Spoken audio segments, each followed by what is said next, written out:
साल 2024 की शुरुआत हो चुकी है और हर कोई व्यक्ति विशेष अपने जीवन में ये चाहता है कि उसके पिछले वर्ष से अपेक्षा अगला जो वर्ष है वो ज़्यादा बेहतर हो। उसी विषय को ध्यान में रखते हुए इससे पहले हमने एक 12 राशियों को लेकर वीडियो बनाए थे, भाग्य बेमिसाल और करियर शानदार, जिसको बहुत सारे लोगों ने देखा, सराहा, समझा और उनके बहुत बहुत अच्छे अच्छे कमेंट भी आए। उसके लिए आप सभी का बहुत बहुत धन्यवाद है।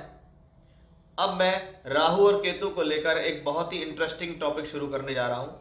हालांकि राहु केतु से संबंधित पहले भी मैंने वीडियो बनाए हैं, लेकिन इसमें हम और ज़्यादा बहुत ज़्यादा बारीक, बहुत ज़्यादा डीपली डिस्कशन आपसे यहाँ करने वाले हैं, जिस टॉपिक का मैंने नाम दिया है मायावी राहु और मोक्षकारी केतु। क्योंकि जब माया की बात करते हैं, धन, वैभव, सुख, संपन्नता, जीवन में अचानक से धन का पा जाना, तो वहाँ राहु का इन्वॉल्वमेंट ज़रूर होता है।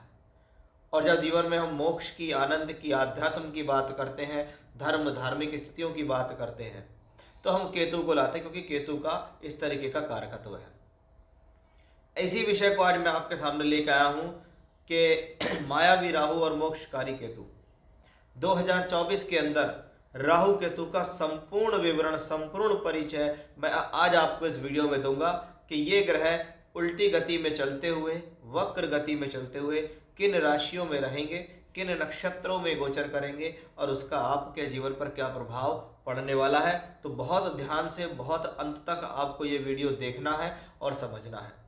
अगर आपको राहु या केतु से संबंधित दशा, अंतर या प्रत्यंतर चल रही है तो ये वीडियो आपके लिए और ज़्यादा खास हो जाता है। जय श्री राम। मैं पंडित आशीष शर्मा लेकर आया हूँ एक और बहुत खास, बहुत रोचक जानकारी मेष राशि या मेष लग्न के जातकों के लिए।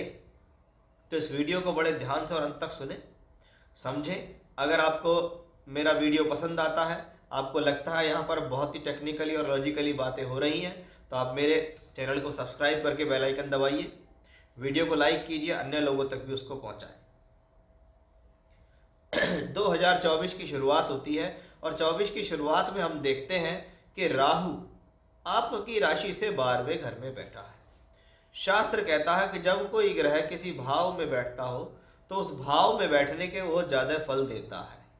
अब राहु जो एक स्वतंत्र प्लेनेट है, वो स्वतंत्र प्लेनेट जिसकी राशि में होता है उसके अनुसार फल देता है। यानी पहली स्थिति राहु कहाँ बैठा है, दूसरी स्थिति राहु किसकी राशि में बैठा है। अगर हम राशि में बैठने की बात देखें तो राहु यहाँ बृहस्पति की राशि में है और बृहस्पति का गोचर 2024 के अंदर मेष और वृषभ राशि में रहेगा। यानी राहु जिसकी राशि में है वो प्लेनेट कहीं ना कहीं अच्छी और स्वस्थ अवस्था में रहेगा, उसका नाम है बृहस्पति। यानी कहीं ना कहीं राहु बृहस्पति से जुड़े हुए फल देगा। अब यही राहु 12वें घर में, 12वां घर क्या है? टूर, ट्रैवलिंग, यात्रा, एक्सपोर्ट, इंपोर्ट, विदेश, बाहर से जुड़कर काम करना, तो वहीं जेल, अस्पताल, आश्रम, खर्च, फिजूल खर्च, नुकसान, हवाई यात्रा, विदेश यात्रा के लिए 12वां घर देखा जाता है। और राहु को पसंद भी है 12वां घर, कि राहु अगर 12वें घर में हो तो अधिकतर व्यक्ति को कहीं ना कहीं सहूलियत पे पैसा खर्च कराता है।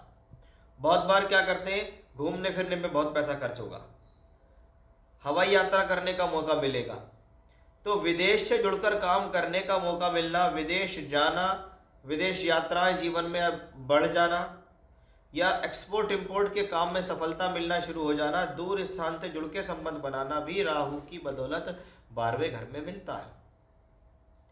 राहु अगर 12वें घर में है तो कहीं ना कहीं थोड़ा सा आपको फिजूल खर्च पर भी ध्यान देना होगा, क्योंकि ये ग्रह आपसे एक्स्ट्रा खर्च करा सकता है। राहु 12वें घर के अंदर है तो जो लोग मॉडलिंग के क्षेत्र में होते हैं उनके लिए इसको अच्छा माना गया है। जिनका काम एक्सपोर्ट इंपोर्ट का है उनके लिए अच्छा है। हालांकि 12वां घर अस्पताल या डॉक्टर का भी है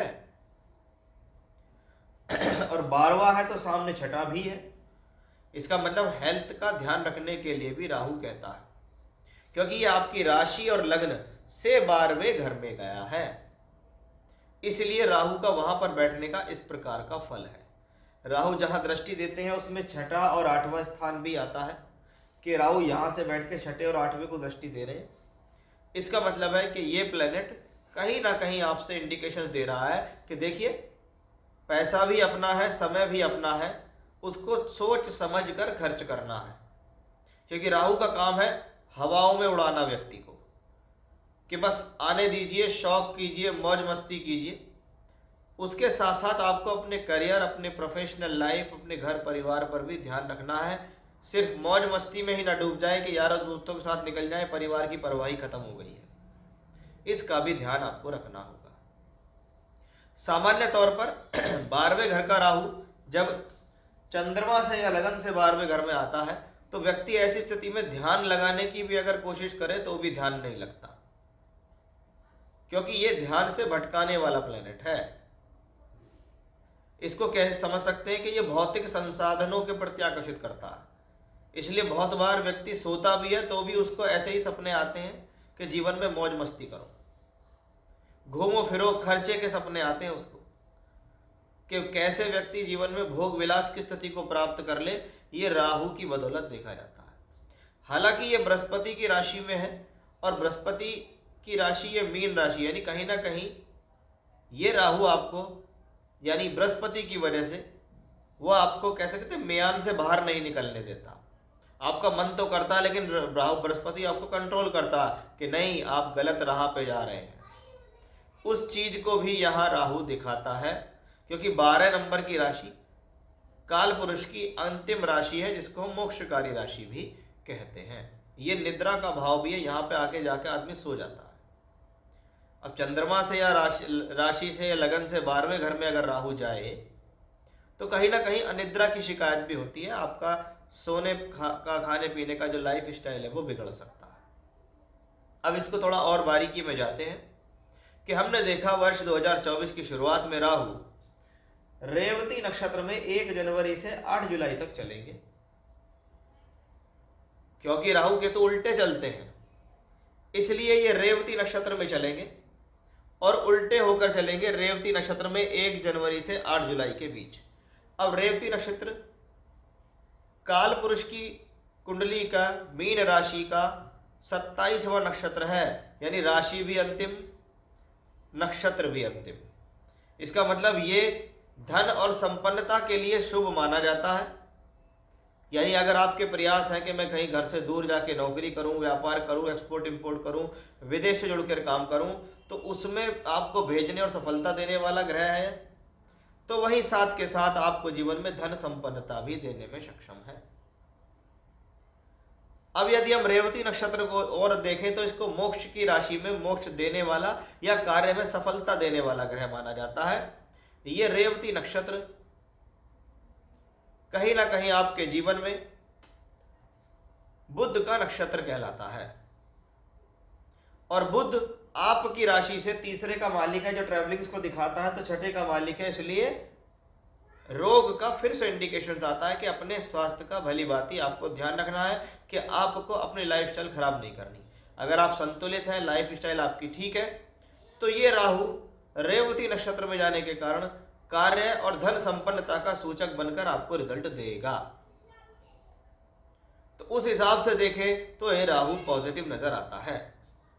अब राहु उत्तरी भाद्रपद नक्षत्र में 8 जुलाई को जाएंगे और दिसंबर तक वही रहेंगे। ये शनि का नक्षत्र है और शनि आपके लिए 10th लॉर्ड है, 11th लॉर्ड है।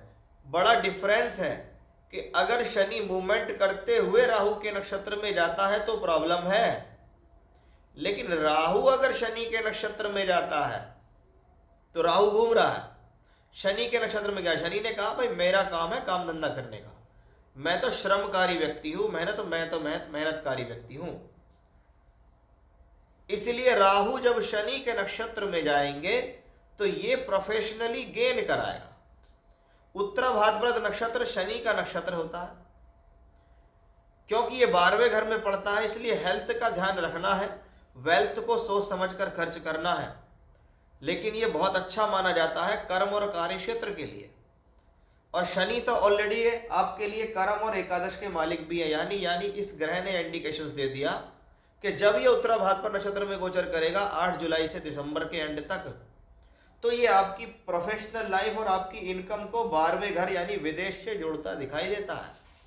अब जो जो लोग मेडिसिन का काम करते हैं, फार्मा सेक्टर में काम करते हैं, या फॉरेन सेक्टर में काम करते हैं, विदेश एक्सपोर्ट इंपोर्ट के सेक्टर में काम करते हैं, उनके लिए ये कॉम्बिनेशन और ज़्यादा सुखद हो जाता है, क्योंकि राहु या शनि के नक्षत्र में, और शनि आपके लिए कर्मेश है, यानी अपॉर्चुनिटी देने वाला राहु है।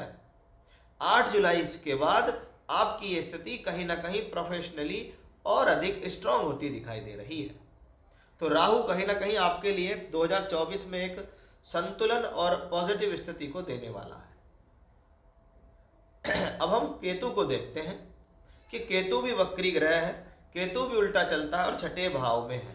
6th हाउस में केतु आता है, छठे घर में काल पुरुष की छठी राशि पड़ रही है, यानी इस दौरान पेट खराब होना, अपच, गैस्ट्रिक प्रॉब्लम्स होना, कब्ज का प्रॉब्लम होना, और ये बीमारी बढ़ते बढ़ते, अगर आपको पहले से ही प्रॉब्लम है तो आपको किसी न किसी प्रकार से पाइल्स या फिशर में भी तब्दील कर सकती है।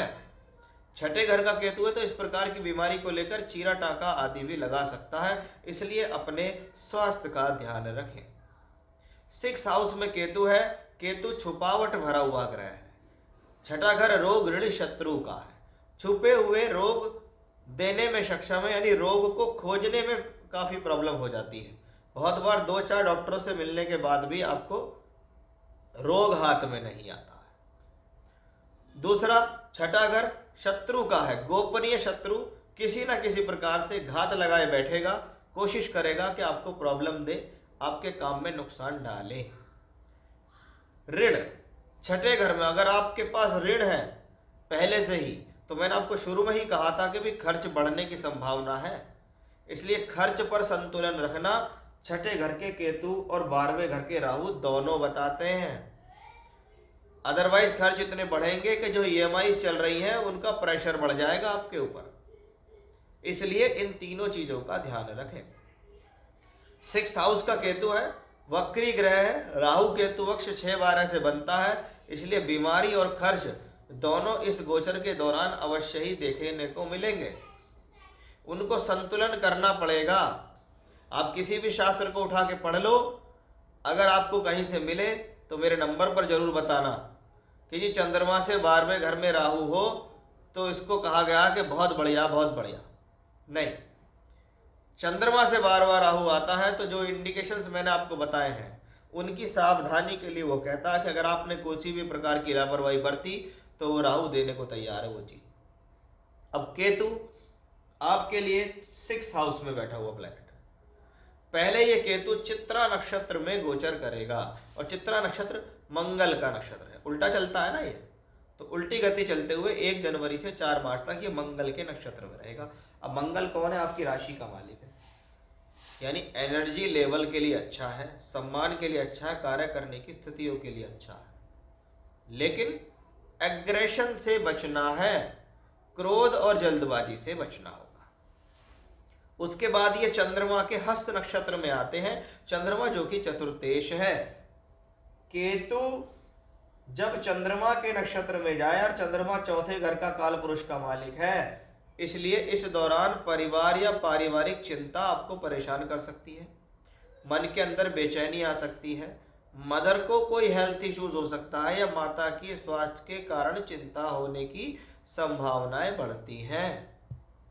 परिवार का माहौल खराब ना हो जाए, ध्यान रखें। उत्तरा फाल्गुनी नक्षत्र जो 9 सितंबर से आएगा, जिसमें केतु की एंट्री होगी, वो उत्तरा फाल्गुनी नक्षत्र सूर्य का नक्षत्र है, क्योंकि केतु 6th हाउस में है, पंचम के मालिक सूर्य से, तो इस दौरान चिंता किस बात की बनेगी?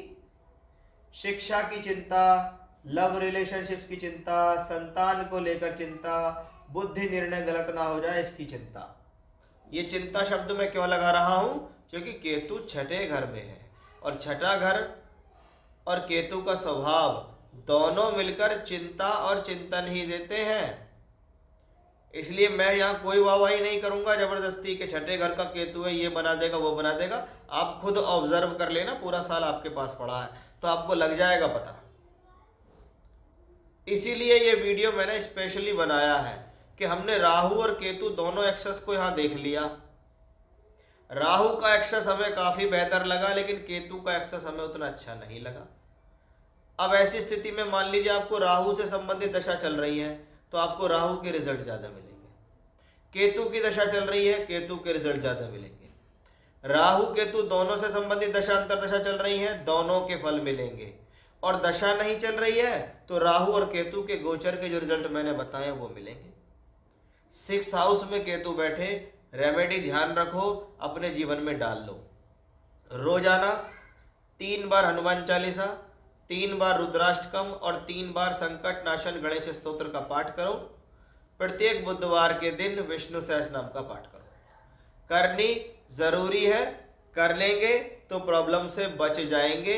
ये रेमेडी बता दी है, फ्री में रेमेडी मिल रही है आपको।